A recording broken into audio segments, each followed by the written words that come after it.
Hey, it's Tanja with your weekly market update for the San Francisco East Bay area. This is for Berkeley, Oakland, Piedmont, and Lamorinda for the week of August 17th, 2022. This is Tanja Odzak with eXp.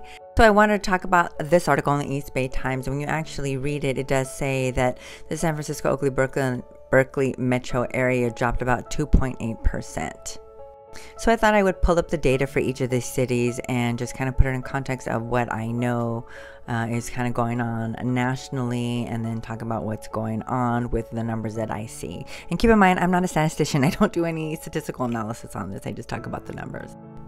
So for the cities and areas that I normally report on, which is Berkeley, Oakland, Piedmont, and Lamorinda, everything is still basically in the same steady state where we've been. And Oakland actually did have a new high for this year in the number of single-family homes for sale on the market at 432, which is only 5 more than last week.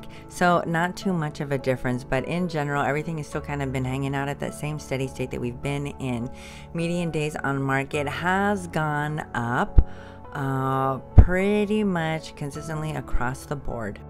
Months worth of inventory is again still pretty much the same as it has been, meaning that that balance between how many homes are going on the market and how many of them are going into contract has remained pretty much kind of about the same.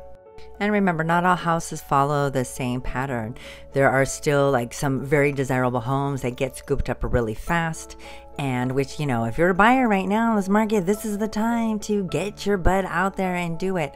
But anyway, not all homes are the same amount of hotness. Whether the market is hot or cool or whatever, there is always variability in the level of desirability of a home, you know, what the amenities, what the condition, all that kind of stuff. They don't all always like sell like hotcakes. It really depends on what the house is. So I'm comparing the first 18 days of August to the first 18 days of July. Average sold price for the city of Oakland was essentially the same. There was 0.1% difference, so I call that zero. Looking at some of the most competitive zip codes in Oakland, there was a price drop of 1%. Berkeley, which has a much smaller number of homes to discuss, had a 7.4% drop in sold price.